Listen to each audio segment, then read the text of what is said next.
tudo bem? Canal Caju Tricolor na área, você sabe, informação precisa de qualidade em primeira mão, tudo, absolutamente tudo sobre o Grêmio é aqui no canal do Caju Tricolor, então se você é novo aqui, inscreva-se no canal, ative o sininho das notificações para você não perder nenhuma novidade, comente aqui embaixo o que você pensa sobre o assunto que a gente vai comentar no vídeo de hoje, esse vai ser um vídeo mais longo, justamente porque é uma situação bem delicada e a gente vai especificar exatamente tudo o que acontece em volta desse tema e claro, se você é novo aqui, como eu já falei, inscreva-se, ative o sininho e se você puder também compartilhe aí o link do vídeo, o link do canal aqui do Caju Tricolor, todo dia a gente tem informações quentinhas para você relacionada ao Grêmio, beleza? Estamos passando aqui para avisar e para falar de um tema que vem gerando muito debate entre a torcida do Grêmio e não é nem desse ano, não é nem do ano passado, já faz há bastante tempo que o técnico Renato Portaluppi vem tocando no assunto investimento no departamento de futebol do Grêmio. Basicamente, a tônica das falas do Renato Portaluppi, né, do treinador gremista, é sempre a mesma, de que falta investimento, de que o Grêmio investe pouco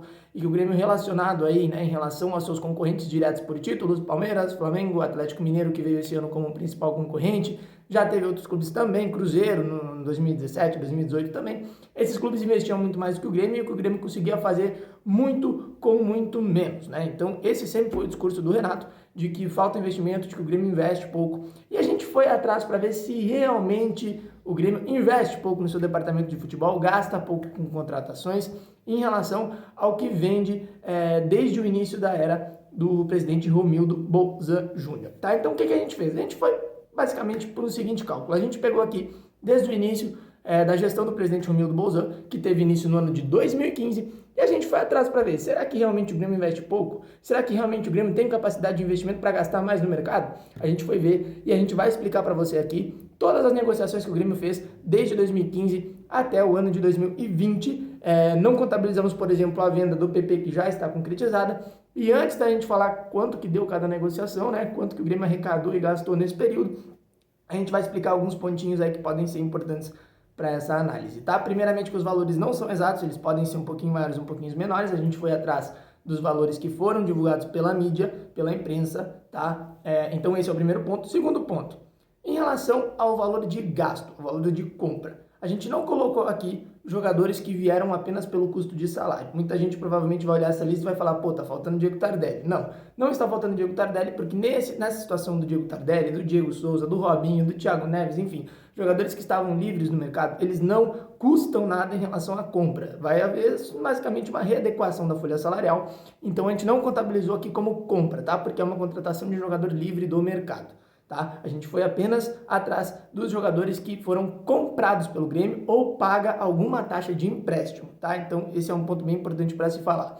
Segundo ponto em relação ao que o Grêmio vende. A gente também não colocou aqui bonificações e variáveis. Primeiro porque a gente não sabe exatamente quantas variáveis foram cumpridas no contrato de cada jogador, isso é impossível saber de forma bem precisa. E outro ponto também que a gente colocou, por exemplo, aqui, jogadores com valores concretos, tá? Então, se o jogador custou 10 milhões de reais e ele pode ter 20 milhões de variável, a gente colocou aqui 10 milhões, que é o valor exato, o valor concreto que o Grêmio recebeu mediante essa negociação, beleza? Então, sem enrolação nenhuma, vamos partir então para a lista, tá? A gente vai falar aqui para você durante todos os anos da gestão do presidente Romildo, como que foi exatamente as operações financeiras, tá? Começando pelo ano de 2015, o primeiro ano da gestão do presidente Romildo Bolzan, o Grêmio gastou em compras. O Grêmio fez a compra do Maicon, né, 7 milhões de reais, e a compra do Gabriel, o zagueiro que estava no Lajeadense, por 600 mil reais. Então o Grêmio gastou 7 milhões e 600 mil reais.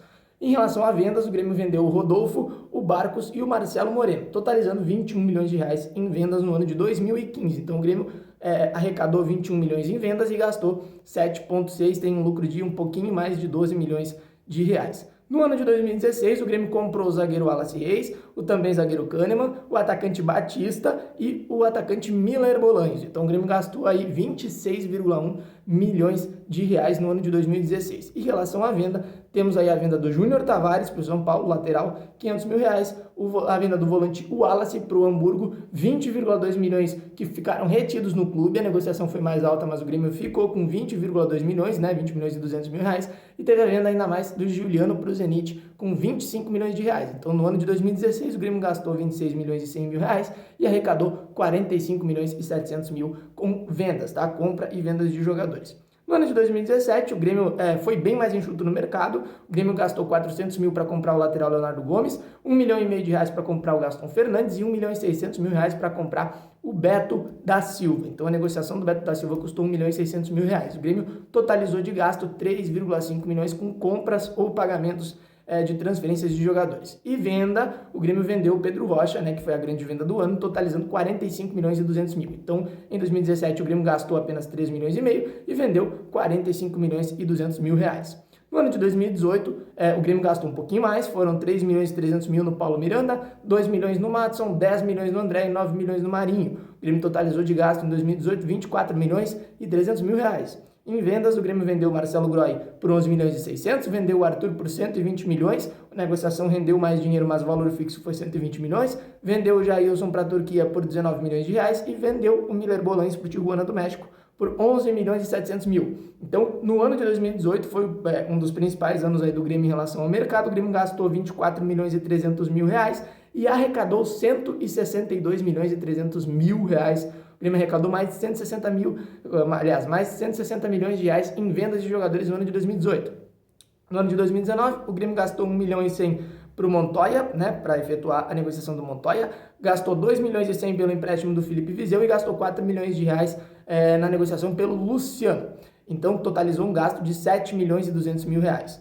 Em relação a vendas, o Grêmio vendeu o Tony Anderson para o Bragantino por 13 milhões de reais, vendeu o TT para o Shakhtar Donetsk 42 milhões, vendeu o Jael para o futebol japonês 1 milhão e 800 mil reais, vendeu o Marinho para o Santos por 4 milhões e meio mais o David Braz e vendeu o Luan para o Corinthians por 22 milhões de reais. Então, em 2019, o Grêmio gastou com compras 7,2 milhões de reais e arrecadou em vendas 83,3 milhões de reais. Mais um ano que o Grêmio teve aí superávit, digamos assim, em relação ao mercado, né? Todos os anos o Grêmio vendeu mais do que comprou. E em 2020 foi o ano que o Grêmio mais foi ao mercado em relação à compra definitiva de jogadores. Tivemos o Vanderlei por 3 milhões, Orejuela por 692 mil reais na cotação da época, o empréstimo do Orejuela, 2 milhões e meio foi o valor pago pelo empréstimo do Caio Henrique. Aqui no Caio Henrique tem um ponto interessante, que o Grêmio não pagou todo esse valor, mas até agora a gente não sabe quanto que o Grêmio pagou exatamente em relação ao Caio Henrique, então a gente colocou o valor total. O Diogo Barbosa custou 10 milhões de reais até agora, Pinares custou 8 milhões de reais, Luiz Fernando 1 milhão de reais pelo empréstimo e o Diego Turin custou aproximadamente 9 milhões de reais. Então o Grêmio gastou em 2020 em compras de jogadores 34 milhões e 100 mil reais, tá? Vale lembrar, jogadores como Diego Souza, Thiago Neves, Robinho, entre tantos outros, não estavam com o clube, então eles não contam nesse cálculo aqui, porque o Grêmio não gastou nada de contratação, apenas o valor do salário. E de vendas, o Grêmio fechou a venda do Everton por aproximadamente aí para o Benfica 127 milhões de reais. Então, todos os anos o Grêmio vendeu mais do que comprou e às vezes, no caso de 2018, por exemplo, o Grêmio teve um amplo lucro com 142 milhões de reais aí, praticamente de lucro só naquele ano, tá? Então, se a gente for fazer a comparação total, desde 2015, o Grêmio gastou com compras aproximadamente 102 milhões e 800 mil reais, aproximadamente. Em contrapartida, os valores arrecadados com venda superaram a casa dos 484,5 milhões de reais, tá? No mesmo período.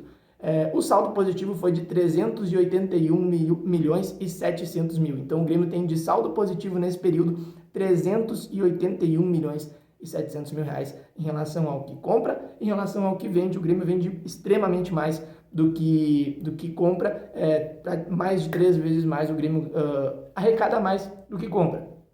Tá? Isso significa o quê? Isso significa que, de fato, o Grêmio, em relação ao que arrecada, investe pouco. Né? Se a gente for analisar aqui, o perfil principal do clube é optar por jogadores que venham através de troca ou jogadores que estão livres no mercado, o investimento é bem baixo. Se a gente for analisar, por exemplo, com o Atlético Mineiro, que é verdade, não ganhou ainda nada nessa temporada de 2020-2021, mas o investimento do Atlético Mineiro só no ano de 2020 foi de 150 milhões de reais. O Grêmio, desde 2015, então nós vamos contar aí 2015, 2016, 2017, 18, 19 e 20. Em 6 anos, o Grêmio gastou menos do que o Atlético Mineiro gastou em um ano para investir no seu time, que hoje é comandado pelo Jorge Sampaoli, tá? Não colocamos aqui também, por exemplo, nas receitas que o Grêmio arrecada, cota de TV, premiação de campeonato, e algumas delas o Grêmio pegou premiação total para ser campeão, né? Então isso é um valor significativo nos cofres.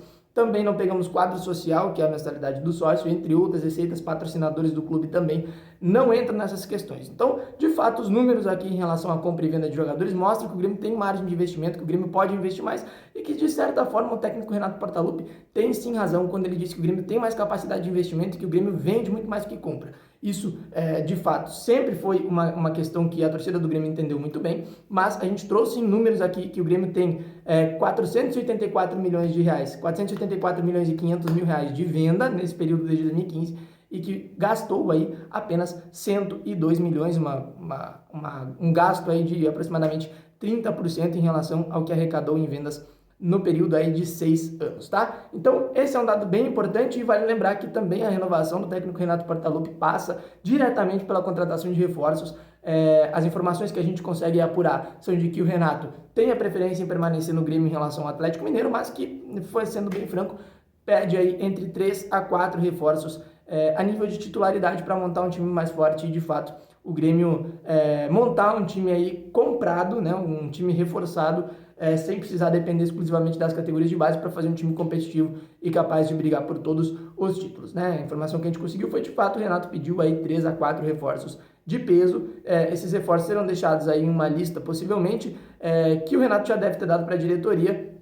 O nome do Claudinho, por exemplo, é só um deles que já vem sendo ventilado há bastante tempo, tá? E oficialmente o Grêmio trata aí o assunto como sigiloso. O Grêmio espera oficialmente terminar a Copa do Brasil para definir qualquer situação, tanto em relação à renovação do técnico Renato, quanto também em relação a contratações, saídas, mesmo que nos bastidores o Grêmio já antes se mexendo, já tenha feito proposta por alguns jogadores, sondagens também, recebido propostas também. O Grêmio oficialmente trata aí a decisão da Copa do Brasil como um ponto-chave, tanto no planejamento quanto na mudança de ambição também. Certamente haverá mudança de planejamento quase em relação se o Grêmio ganhar a Copa do Brasil, se em relação ao Grêmio não ganhar a Copa do Brasil, beleza? Esperamos que você tenha gostado desse vídeo. Se você é novo, inscreva-se no canal, ative o sininho das notificações, comente aqui embaixo o que você acha. Se você acha que o Renato tem razão em pedir mais reforços, em não pedir mais reforços, comente aqui embaixo que a gente está bem curioso para saber, beleza? Então é isso, grande abraço para todo mundo, valeu, até a próxima e tchau!